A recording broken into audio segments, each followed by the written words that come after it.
Okay, DGP 128. Back behind the mic. It's Steven and KP recording on a Monday, April 13th. Howdy, KP. It is the evening here in DC. Did you bring your dinner? Did you bring your dinner for tonight?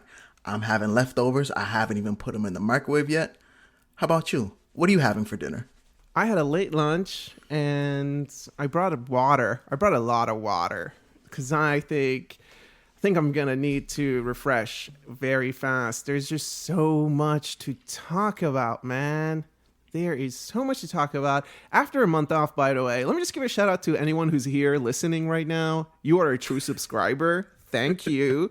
Because everyone else surely gave up by now, right? Yeah, this one right here is for the fans. Me and KP were talking before this. I think unfiltered. I think we're going a little unfiltered today. We hear a lot of stuff. You know, it's still a lot of fence sitting out there. That's how a lot of fence sitting.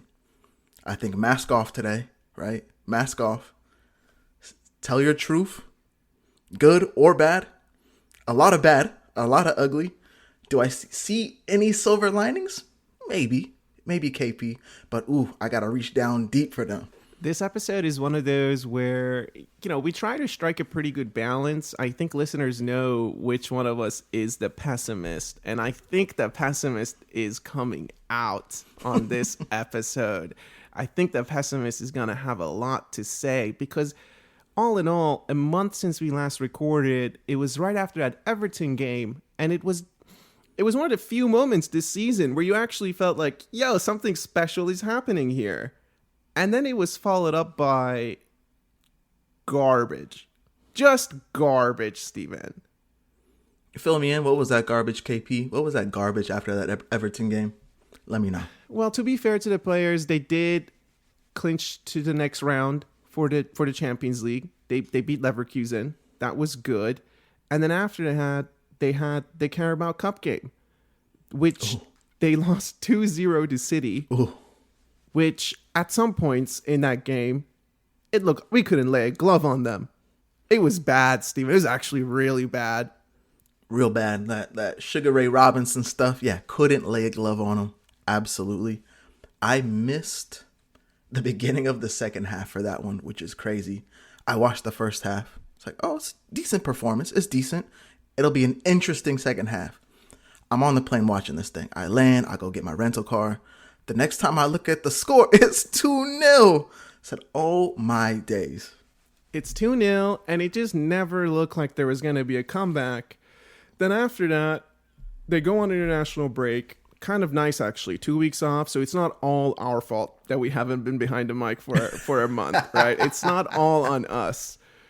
But then they followed up with an FA Cup game against Southampton. You laughed at me. You all laughed at me when I said I don't like the draw against Southampton. Look where we are now. Round here, Southampton is the trap game. That is the ultimate trap game. I don't care if they're in the Championship. They hate us. If you watch the Arsenal, you know Southampton hate us, so there was no surprises there. I don't understand how they consistently turn up against us, even with the players that they look good. Some of the football they were playing, it looked good. I get it. We didn't have our best team out there, whatever. The players that we had out there, they should have won the game, and they didn't. And not only did they not put together a comeback, when they attempted a comeback, they let it slip away. They had a 1-0 lead over us, little draw. You're thinking, here we go, maybe. And then we're out of 2 cups just like that. A snap of a finger, Steven. And then we go to Sporting. Actually, a good game. I thought we played decent. Did we deserve to win 1-0 at the end? Did we get away with it? Maybe.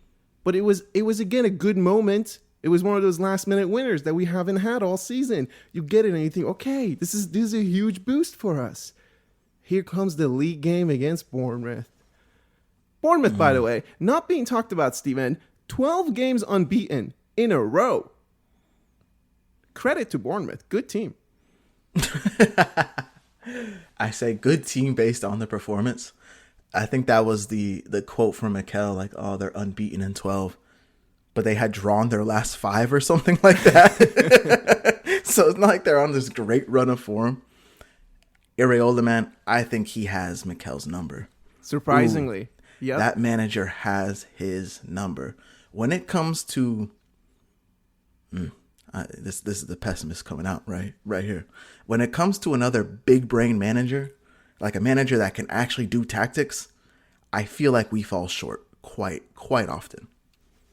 A little bit, or when they have a lot to prepare for, or when I feel like, honestly, we watched the Carabao Cup game and then suddenly every team started to play like the way City was playing in terms of their pressing, right? And it's like, it's a little shocking to be here today and thinking, how are we not able to break this press? How are we not able to make some kind of adjustment to get around this? Now everybody knows the blueprint again. Hey, one thing that we've said for quite a long time, because this season has been, it's crazy that we're first place, because for how long have we been saying, ooh, this is ugly. This is some ugly football we've been playing all season long. I mean, from the start, like nobody getting shots on target, but we're beating them 1-0 through the winter. There's no big wins this season, like the real statement stuff. It's been a lot of close games. We've been saying consistently, are we getting away with this? I think there might be a few pod titles of, are we getting away with this? At this point, if the blueprint has been read, are we no longer going to get away with this? It honestly feels that way. Like we are no longer able to use what we've been doing. We might not be able to get away with it anymore. It's a bit strange this last month when you reflect on it, because I think I have 2 things that I worry about the most, and one of them both of them became very evident in this game against Bournemouth. This game started, and after the first 20 minutes, when we were already losing 1-0, you could tell it's gonna be a game. Like they're here to play. And my first thought was, this game is either gonna end 3-2 or it's gonna end 4-3. I was feeling a high scoring game. But I couldn't shake this other gut feeling that was telling me those scorelines do not favor us at all. I can't even, honestly, like, it's hard right now to imagine Arsenal score more than 2 goals. We're not built for comebacks, dude. Absolutely not. The set piece goals have dried up, it seems like. Had some great opportunities against Bournemouth to score off of corners. Didn't happen. The set piece goals have dried up. When you're putting out that front 3 of Martinelli, Gyökeres, Madueke, it's one of those. Again, we've seen it how many times, and how many times has it not worked? But hey, that's what we're going to throw out because that's what we have available to us. I don't know, man. Big picture, are we getting away with it? Maybe we were. If they found the blueprint, what do we change? Something has to change. So what is the change here, KP? What is the change? I mean, so much, honestly, like, so much of it does depend on who's available. So there is this talking point. There's multiple talking points right now that have resurfaced, right? One is that the player management has that come back to bite us. The sharing of the minutes has that come back to bite us. That's a little weird. Today I heard they were saying on the Arscast, I want to say friends of the show, but they were talking and they were saying that Norgard has played 60 minutes max. I think they said 58 so far in the league. So there's these question marks around the manager's player management that has come up. There's folks who listen to this podcast who know that my one issue with the manager is his substitutions. And frankly, I've said this season multiple times that he has been using his subs more. It's been better. But hasn't it felt like they've been panic subs? And against Bournemouth, the three changes at the 52nd minute. Part of me is like, that's great. I like it. I like Mikel going for it. But then part of me is like, it feels so panicky. It's a tie game right now. I like the 3 subs. I like the 3 subs that he put in. It didn't work out. Ooh, it didn't work out at all. The Eze one is a little bit weird. Because you know he's going to be kind of on the periphery, right? He's not going to be involved in the game. He didn't get involved. He didn't get involved like you thought he would. Sure. Right? Declan Rice kind of struggling. I think one of our better players on the day. I'll say Declan Rice was one of the best players on the field, I thought. Zubamendi, you don't have to. Everybody knows about Zubamendi at this point. Why is he still working on the field? He should be off. Then you got Eze in there, who you know is on the periphery.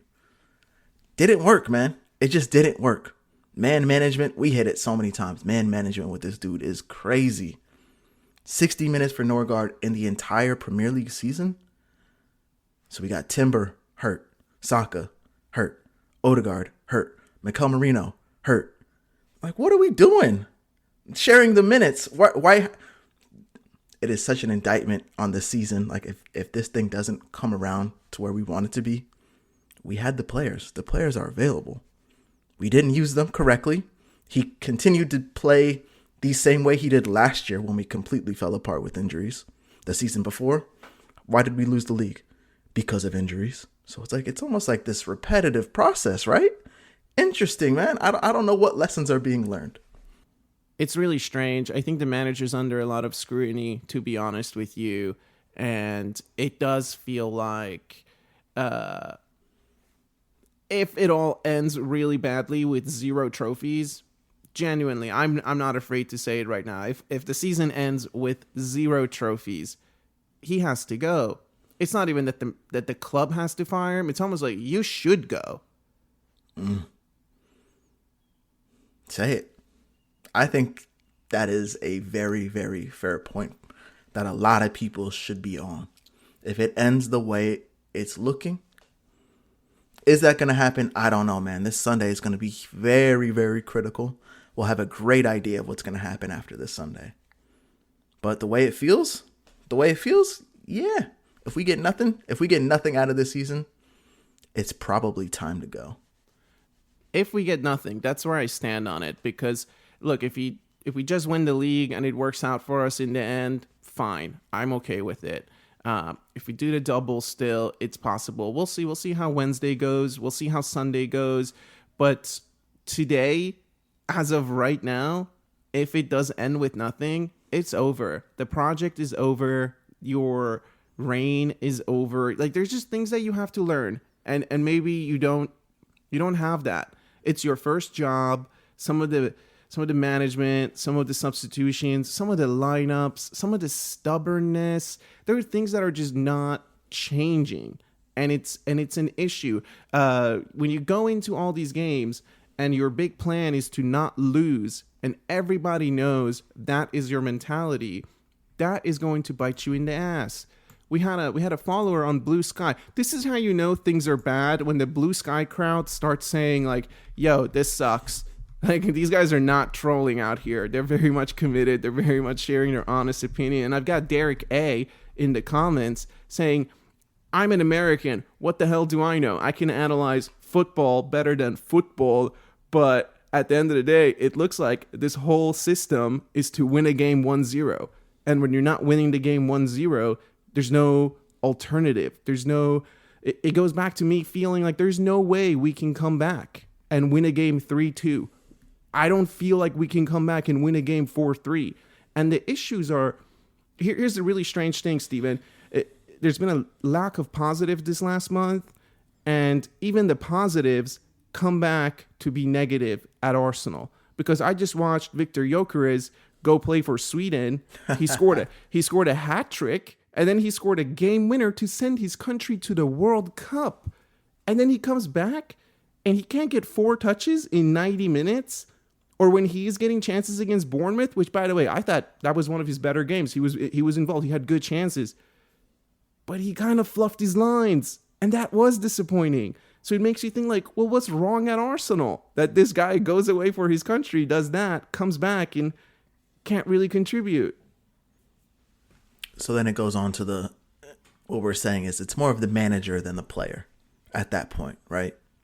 I think it's fully started to make that turn, we've kind of tried to walk the line a little bit this season. How much of it is the players? How much of it is the manager? Sometimes it has been on the players. Most of the time, I want to say it has been on the players because they haven't really shown up. 14 hasn't really showed up. Eze hasn't really shown up. Has had his moments, but not when you really wanted them to shine. And overall, this team, the biggest worry, the biggest recurring theme is that when expectations are high, when you want to see a performance, you don't.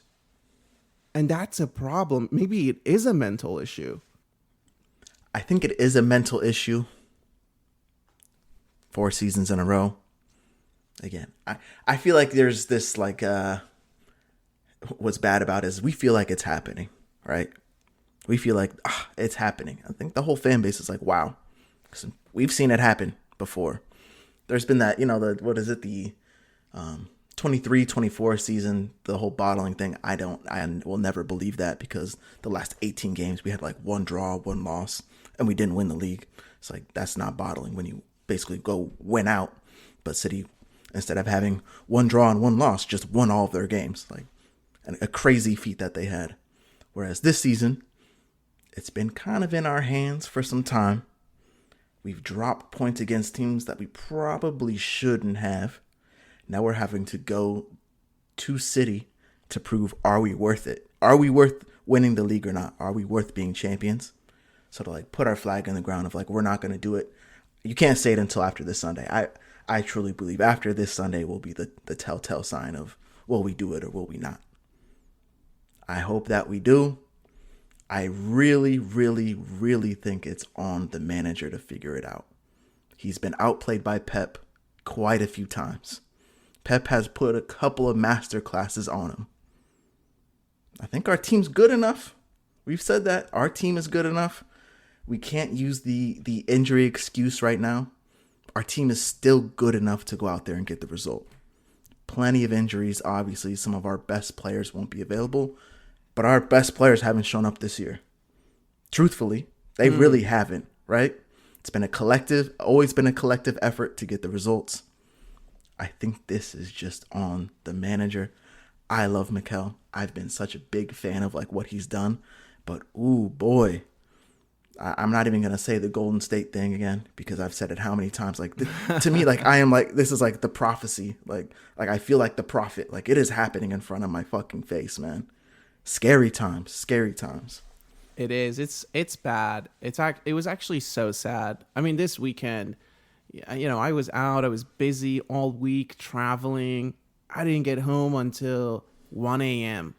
and the game was at 7:30 a.m. Eastern time. So I set my alarm, Steven, got up at 7, running on absolute fumes, Steven, just to watch my favorite team play in a game that I believe they should have absolutely won easily, in a game that I felt like I should have seen a performance. And it's just a despair that comes with it. It's the absolute disappointment, the letdown. I'm tired of being let down by this team. That's what it is. It's the letdown, man. It is the letdown. I think something to kind of keep in perspective. 4 losses in the league right now. 4 losses. Not bad. We're out of the cups. So 6 losses on the season. Haven't lost in the Champions League yet. Of those 6 losses, we have 3 of them now in the last 4 games. So when you're asking me, is it the players or the manager? I think it's the manager that has to get you out of the rut. He's the one that has to do something to make the change. He made the point of, teams have the blueprint now. All 3 of our losses, I think the teams kind of played a little similarly. I think that's fair to say. Why haven't we figured that out? How have we not figured that out? I'll give you the City one. That's a new thing. Pep outclassed us. Fair enough. Southampton kind of did the loose press on us. It's like people are calling it a press, but it's just like a loose press. They're just sitting in front of us. Worked. This Bournemouth game, we played right into their hands again, the loose press. It worked. Probably could have put a few more on us, honestly. but it's Bournemouth. It's not this team with these world-class players that are going to dominate you. They still put it on us, though. Sporting, this Wednesday. I almost want him to play the same way to see if we can figure it out before this Sunday, because you know something's gonna happen this Sunday, and I would assume it's gonna be the same thing, daring us. Come on, come play ball.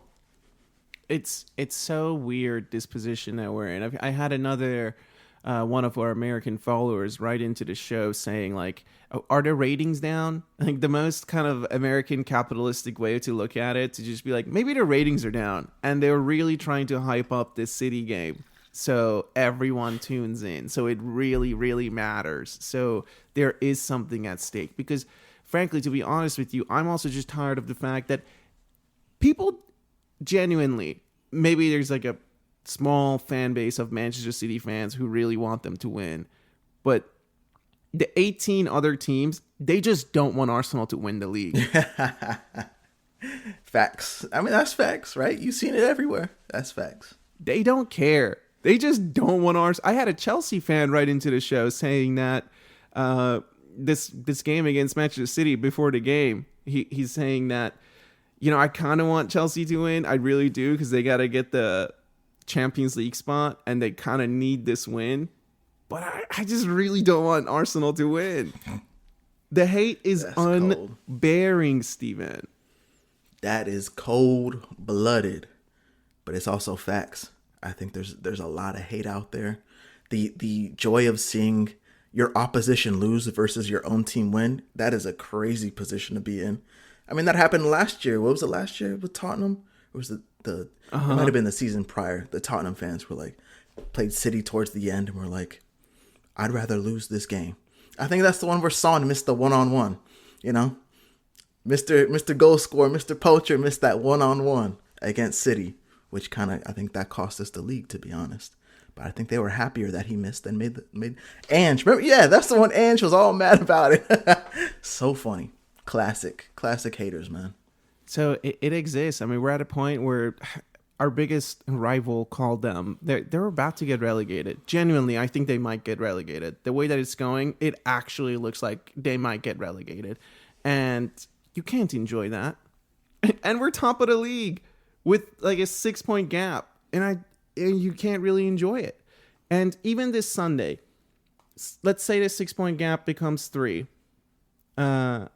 I think that's when, like, if we're tied on points and we still have a 3-point lead, like, I feel okay about it. I'm not treating this Sunday as like this binary event, but the letdown this season has been just so sour. It's been a lot worse than those other 2 seasons. I agree with you. I don't subscribe to the bottlers narrative, but this season, there's been moments where we've dropped points, but then everyone else also dropped points. There were multiple weekends like that, right? Where we like lost to United and everyone else also lost that midweek game. There's been situations like that. It's like, oh, it's still in our hands. And it's never been more in our hands than this season. And we're just not playing like it at all. At all. Even Big Gabby on a couple of set pieces, he's even fluffed his lines. So let's go back to the players here. This one to me is also kind of a damning thing when we're talking about the players, not the manager. We know he likes to go in run it back mode. He loves going in run it back mode. There is no run it back mode right now. Players are in and out of the lineup, can't seem to stay fit. Nobody's actually doing well together, right? There's like no real. We're right side dominant. I mean, this is a damning thing for the players. The 16-year-old is our best right wing right now, Saka included. I'm saying Max Dowman is our best right wing this past month. Crazy. That's crazy, right? Sometimes we're like looking for him, like, you got to do something, like we used to do with Saka, like give him the ball and let, I'll be damned if I do, damned if I don't, but you're getting the ball because you're our best player. That's how it feels when he's on the field sometimes, right?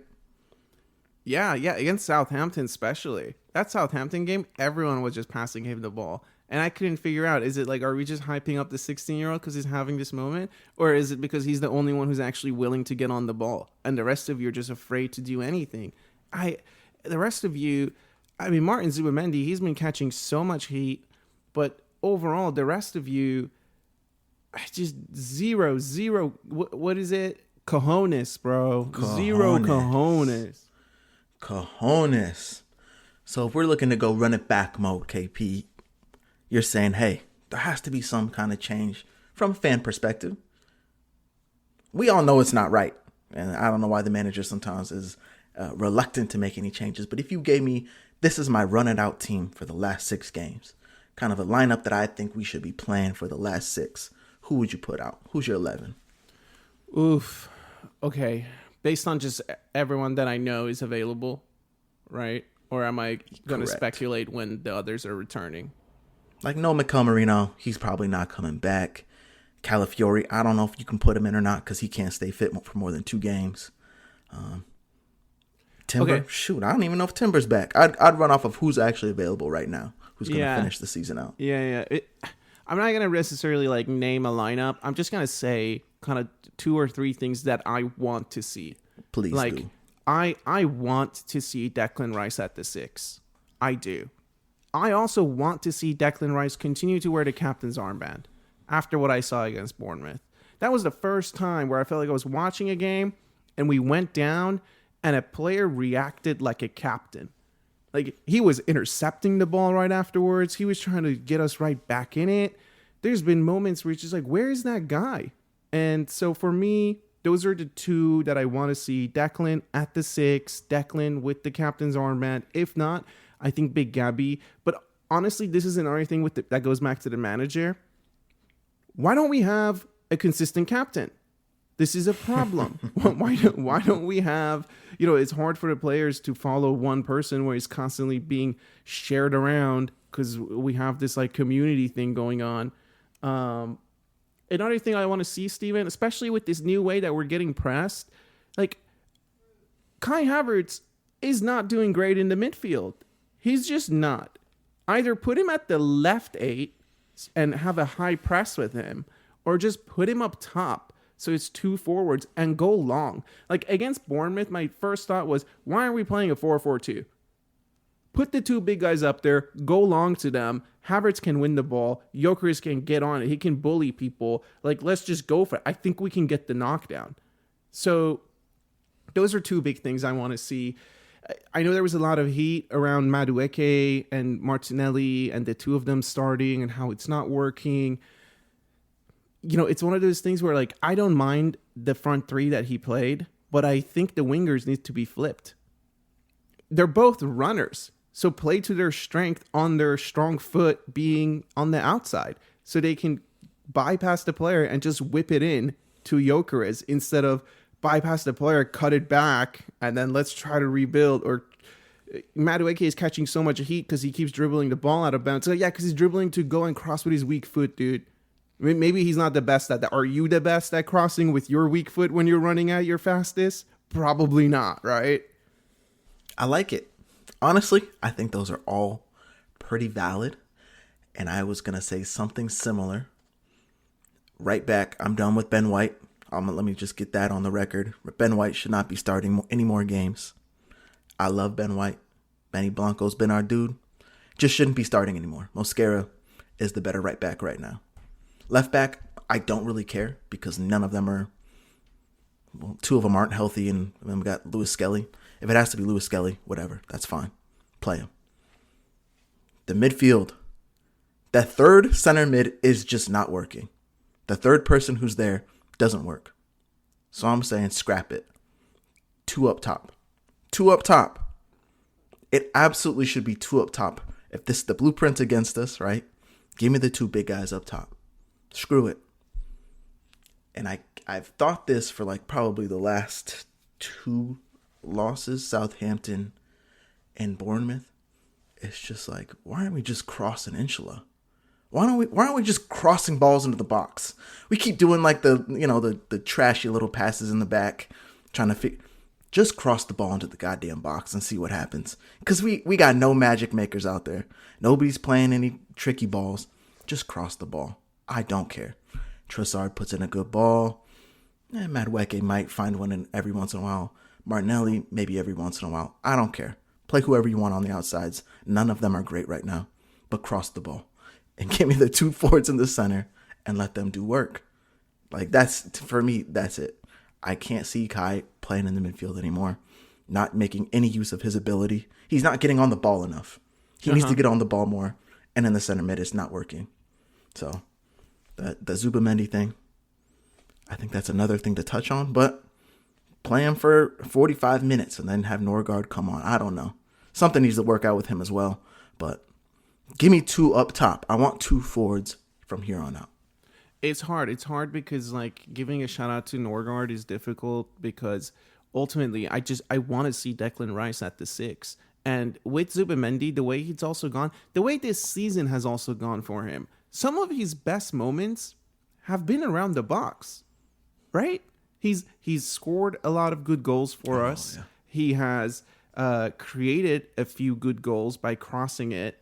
And I remember a few games where he was doing like flicks and tricks, you know, just to like feed people into it. So it's like, maybe he's not a deep lying center mid. Maybe he's the one who should actually be higher up the pitch, creating something. Because it seems like he's pretty good at that late run into the box. He seems to be very good. He was getting his head on it. So that's my shout of like, you don't have to take him out of the team, but I do think that he's not this deep lying 6 that we want him to be. Nah, he seems more like an 8 player. But it's the issue with him is there's no replacement. There's no like for him. And you could say the same thing for Declan Rice. There is no player that can replace him, but Declan Rice is available all the time. And he doesn't seem to get tired. Even when he's tired, he's still better than a lot of players. When Zubamendi's tired, he like falls off a cliff. He's like mentally drained is what it looks like. So who do you put in for him that can fill in that position, that can actually be defensive and like win balls? We don't have that player. Like Norgard's the only guy I can reference, but again, he's played 60 minutes in the league this season. That's not going to happen. There's no way he's going to start playing him all of a sudden. I don't know who the like for him is. No, something needs to change about the system. It's either that you go to 2 up top and you let the 2 of them just play their game in the middle, or you make a change in the 6. Because I imagine, this is the frustrating part, is that I imagine our solution the next game is that we're going to see Declan Rice, Zubamendi, and Eze. It's like, hasn't that been great this whole season? Oof. The repetitive mistakes, man. So that's kind of what it comes down to, is that I want to see your finesse. I want to see some things that you can change up. And I don't put it fully on the manager because, to be honest with you, this has to be the worst I've seen Trossard play in a long time. In a long time, Steven. Since he signed for us, basically, I want to say, this last month and a half, anytime I watch him play, I'm thinking, I don't want to watch this guy play. I want a sub. It's not great. It's not great. And you know the love for Trossard here. You know the love. Trossard would still be my choice to start games, especially if you're still looking to do a possession thing. Martinelli just, I don't know, man. It's tough. I think the touch, the touch thing, they said David Raya had like 38 touches. I think Martinelli had like 6 or something crazy like that, which is just absolute nonsense. I love Trossard had that big block late in the game, or not late in the game. I think it was while it was still 1-1. I think he had a huge block that he came back for. Oh, yeah. That was a nice block. I agree with you. And even with Trossard, look, we're missing this creative piece in the middle. I would, hear me out, crazy idea. Maybe Trossard can play the number 10 role. That's what I was going to say. Something kind of go big brained on these dudes. Uh-huh. So we've seen Rodri and Bernardo Silva play together and dominate our midfield, right? Why can't we put in some little technician players? Have our big man be Declan Rice, and then 2 technicians in there, whether that be Eze and Trossard. Why wouldn't that work? Why couldn't that work? I think it could. I agree with you. I think if the objective is to go and create, and what we're lacking is people getting on the ball and being able to do something with it, then he's probably your next best option. Because also realistically, like when some of these players come back, we don't know their fitness level. I can totally see Saka coming back and playing in the midfield instead of right wing, based on how everything else has gone already. So bottom line, something has to change. Something has to change, and our midfield is probably the letdown right now. I think that's the big point. The midfield is a letdown. Our back line is playing too many passes. I think that's pretty evident. Our back line is playing way too many balls, and they're not looking great at it. The midfield can't seem to get on the ball, win us games. So let's change it up. Yeah, and the midfield also, like, there's no pressing from our midfield. It's only Declan Rice. They're not really pressing all together. So maybe when you're making too many changes, it's going to have an impact on that. But if you're going to keep playing Havertz in the midfield role, then I think some things need to change around the direction and the way that he's playing, because I want to see him pressing more. I want to see Victor Gyökeres pressing more. And your point about Zubimendi being tired, this is why I think it's time. It's time to put Declan Rice at the 6, because at least with him, the moment that the guy ran behind Zubimendi, you just thought, oh, he's gone. Like, it's a goal. With Declan Rice, at least I feel that there could be a last-ditch tackle. I've seen him recover from crazier situations than that. So it's all really bad, dude. And obviously all the doomsayers, it's so easy to be negative all season and now be like saying, oh, it's all coming true. It's all I told you. You see that in the stock market all the time, man. It's going to go down. This is going to crash. This next year is the crash. This next year is the crash. And then finally the crash comes. They're like, I told you it was coming. It is sad that it's 6 games to go. And it's not just us. I think there's the general feeling from fans. Something's not right. We need to change it. And there's 6 games to go, man. You want that forethought from your being proactive. Having that forethought of, let's change it now. Let's try something out. You've been asking for Declan Rice at the 6 for a long time. Have we seen it? I think the last time we saw that was when he joined the club in 2024. Like, we haven't seen that. Why? Why haven't we seen it? There's been a season of 50 games. Haven't seen it once? That's kind of crazy. It's kind of crazy sitting here now today trying to get this league over the line, and the midfield's in the absolute mud. What do we turn to? I have no fucking clue, because we haven't seen anything but Declan Rice, Zubimendi, and a third player there all season. Woof. Yeah. No, that's actually wild, dude. I think maybe we saw him play the lone 6 against PSG. We've seen it a couple of times this season when he's made subs to go to it, right? And I think the one game that he started with it, where it was Declan Rice as an Odegaard, I think Odegaard got hurt for like 2 months after that. Yeah. So it's strange that we don't go back to it, but it's more strange that, like, right now it just feels like, again, going back to the manager's job is to get the best out of the players. His job is to set the players in the best position to succeed. And it doesn't feel like Declan Rice is succeeding at the left 8. He's succeeding by looking at the stats and you're like, oh, wow, he has 5 assists. It's like, yeah, I bet you 4 of them are corners. That's not because he's been this electric thing in the middle and creating those goals. It's all midfield chattered, and it's all about Declan Rice because he's the best player. He has been our best player, right? Even through this mess of the last 4 games, he has been our best player, right? So it's how do we get him in the best position? You're saying the 6. I don't think that's incorrect. To then get other players in better positions. I think when we had mentioned, is it on the manager or the other players? Someone else needs to step the fuck up, right? Where are the cojones? I'm seeing us get battered out there. Who's the player that's gonna stick their foot through somebody, right? Get the crowd G'd up, right? We used to see that back. A little Ben White used to love doing that. Kind of get some fire going for us. Nobody is doing that.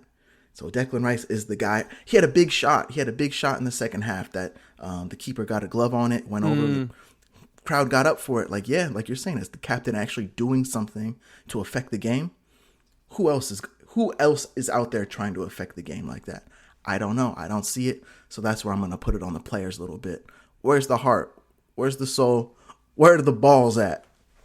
I agree, because at some point during these games, we've had this talk a couple of times now that like somebody needs to say like, fuck the instructions. Honestly, like the biggest problem we have, this goes back to the captain's armband being shared so much. It's so hard to know like who are you supposed to follow, because when you watch this team, there's no, to use an American analogy, there's no quarterback. There's no quarterback who can call an audible. Just be like, fuck that. We're not doing that. Like everybody just press. We're pressing now. Why can't we go into a counter press?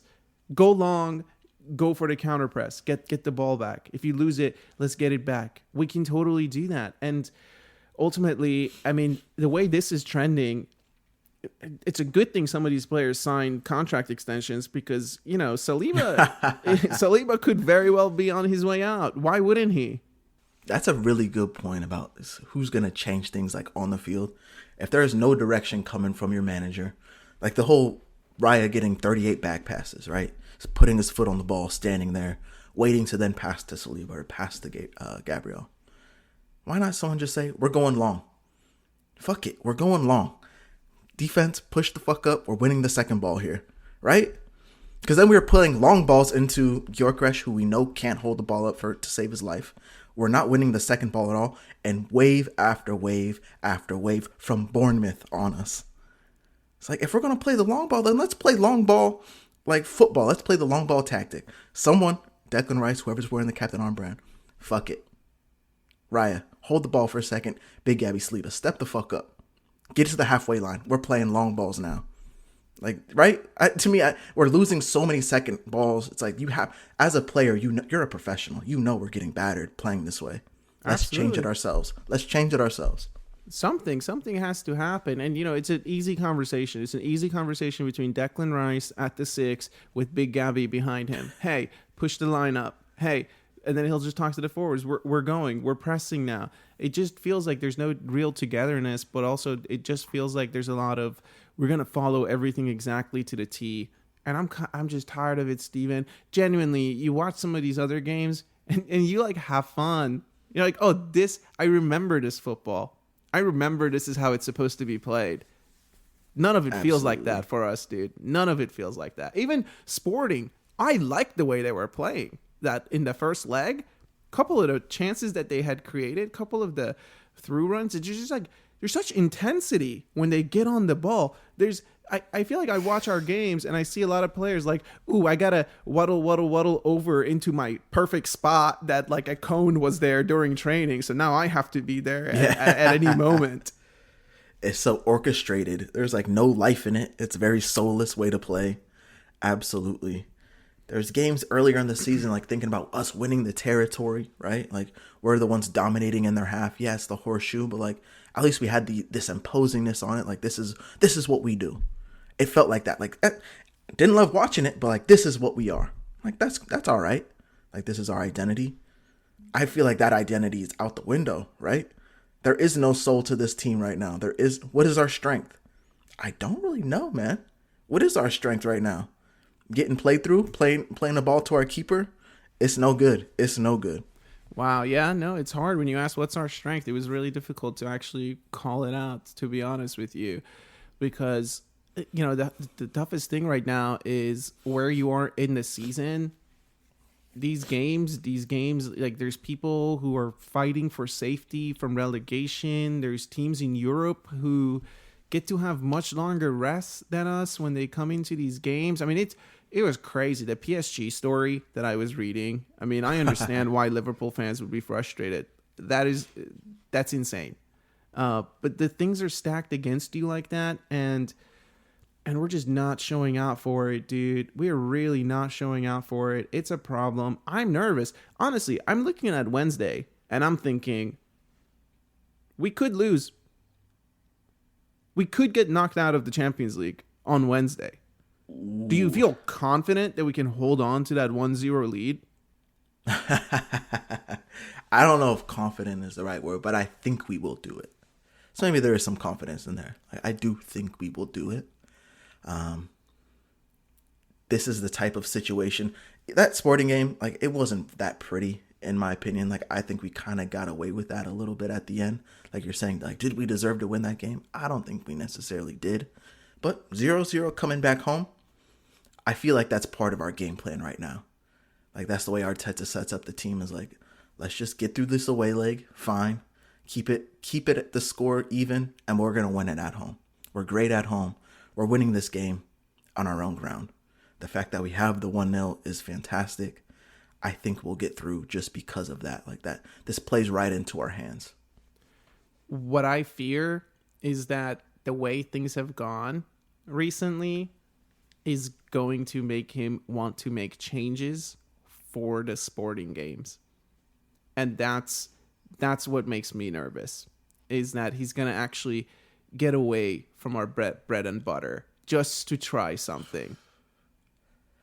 Ooh, and if that happens, boy, oh boy, he gonna open a can of something that I don't think he wants if the result doesn't go our way.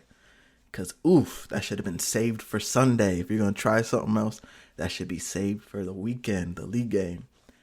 Again, I really think this plays into our hands. Chelsea and the Carabao Cup, kind of the same situation. We had the away leg first, worked out for us. Last round, who did we play last round? Leverkusen. Same exact thing. Like, didn't have a great away leg, but got a result we needed, got the draw, came home. Easy. Had played well enough to get through.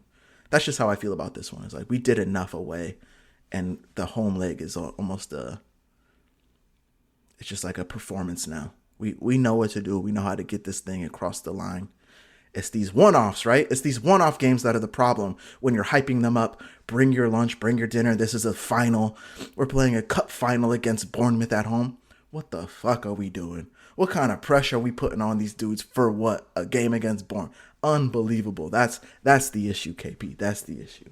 That's true. That is true. And that does come through to the players. It absolutely does. I mean, what I wish we had the documentary this season. There's been a handful of games that I've loved to just be in that locker room, dude. I mean, I think it was just this season, right? A few months ago where you had that big Declan Rice thing where he was upset with one of the assistant coaches. And so it's weird, man. The vibes are weird. Nothing about it feels like we're in a good mood or in a good form. And I'm genuinely nervous for the game on Wednesday. I think it could easily turn out to be really bad for us. I hope not. I hope we stick to what we're good at and treat it as a 1-0. You have to come and score. That's the game where you play your runners, right? Like, let's go. Let's get the counters. But the weekend, I don't anticipate that we're gonna record anything before it. So give me your truth, man. Give me your truth. Would you be satisfied with a draw? I'll start there. I'd say, if you ask me, would I be satisfied with a draw 3 weeks ago? Yeah, I would be. This is one of those games we've talked about here. You got to beat the best. You have to beat the best to win the league. It seems like that. This is one we have to win. That's how I feel about it. If we want to win the league, we need to go win. If we draw, it's going to be a lot more nervy in the last remaining 5 games, and we know it's going to be I feel like it'll be a sad ending for us because we know how that goes. 5 more cup final games to go. Bullshit. We don't play well in those circumstances. So, yeah, I think this is a really, really big one to get 3 points. I agree. It might be the first genuine must win of the season where it's like, come on, guys. Yeah. It's at their home. I'm tired of this little bro shit. Like, he little broed him, bro, at the Carabao Cup game. He genuinely, like, taught him a lesson, and it's sad, dude. It's starting to make me sad. Not his first time doing that. I hope it's the last time this season, at least. But I mean, like, genuinely, if we win that game, confidence boost. Fans can kind of relax a little bit. Like, yes, we've done it. The players can say, yeah, we just beat the team that we're competing with. Right on the last 5 games, I think we can make something happen. If we lose this game Sunday, it's a firestorm, right? Emergence. I mean, the sprinklers are on. People are running out, taking cover. Smoke's coming out the building. It's like it's crazy. It's gonna be absolutely crazy. Draw the game. Could be worse. And then it's cojones. Do we have the balls to do it? If we're looking at the pudding, I don't think the proof is there if we get the draw. So yeah, I think I need 3 points, KP. Also think we can do that. I believe we could do that. I think, yeah, no, definitely. I think we can beat them. Absolutely. And I'm glad it's an away game. I really am, because I mean, this home game against Bournemouth, what an Arsenal thing, you know, to have a 9-point lead and then get with 6 games left and then get booed off by your own home fans. That was kind of crazy, dude. But I get it. No, I fully understand where the fans were coming from. But to get booed like that, as a professional, how are you sleeping at night? So do you think the boos were justified? I think a little bit, yeah. It's hard to tell where the boos at the players, where the boos at the manager. I do think the fan base it's tired. We're tired of watching this type of football. We really are. We're tired of seeing the ball go to our goalkeeper and reset. There are times that you reset when you have to, but sometimes it feels like we win the ball in the middle of the pitch and our first thought is, oh, I need to turn back and we need to reset. Yeah. And that's weird, dude. That's just really strange. So I would boo if I had to pay for all those games and go to all those games and watch you. I honestly don't have issues with the boos. And the reason I don't have issues with the boos is that the performance wasn't there. I didn't see the passion. I didn't see the energy. I didn't see the heart. So like, yeah, what are we doing? You're telling me to come show up to the stadium, riled up, ready to go, and then you guys are going to be playing this sort of football, expecting me to stay engaged? I mean, Bournemouth played us. I mean, they played better than us, without a doubt. Who's the guy taking the scruff of the neck, doing that kind of thing? Nobody. So like, yeah, I kind of think the boos are justified because the performance did not match being a team that's chasing a title. We are chasing that thing. Players didn't look like that. They looked like they were mid-table. This is just a run-of-the-mill game. Yeah, a little bit. I hear where you're coming from. And I guess the reason I started the question with a draw being satisfactory is because deep down, like, if City scores early, that's all you can ask for. It's so hard to imagine that we're going to come back. Going back to how everything started on this pod, I don't get any comeback vibes. I don't get any scoring vibes. And it's so weird because I watched Victor Gyökeres take that penalty and I thought, oh my God, this guy is a shooter. How is he not shooting more in our games? It's maddening, dude. And the reason I say it's a draw because I think maybe we'll have 1-1. I can't even see a 2-2. I'm just thinking the game will end 1-1 or 0-0, Steven. Honestly, that's where I'm at with it. You know, I'm not going to be a fence sitter here. If you're asking me to put money on this game, like, man, take 10,000 of your own money. Who's going to win? I'd put it on City. Honestly, I would. Like, that's not even a joke. Do I think we can win? I think there's a way that we can win this game, but like, that's just, we're in a bad place right now. We are in a very, very bad place. Football's a weird game. Very, very weird. We could win, but yeah, if you're asking me to like legitimately, who do you think's going to win? I don't think we're going to win. A draw would probably be, again, 3 weeks ago, I'd have taken the draw and I would almost be hoping for the draw. Winning this game, I think that's a tall, tough order. When's the last time we've won a game at the Etihad? I don't know. Is it the Mikel Arteta game? Is that the last time when he scored? Or was that at home? I couldn't tell you. I think that most of them have been at home where we beat them. So yeah, I think that's a tough one. And if they score first, oof. Who gonna score? I don't know who gonna score, man. I don't know. Yeah. And the first time we played them, 14 didn't really do much. Second time we played them, I don't think he did much. This time around, you know, We'll see. We'll see. He has had some of his best moments coming off the bench too, so there is something to be said there. But the match itself, there's a lot riding on it. Maybe it is as simple as beat them and your champions lose and you're actually done. Because it's hard to... With the way they're cracking under pressure now, I can't even imagine the next 5, how they would feel after the game if it's a loss. And one thing that's been the most frustrating about Mikel is also like this lack of information around the injuries. So you never know. Maybe Saka's back against City. Maybe Calafiori starts against City.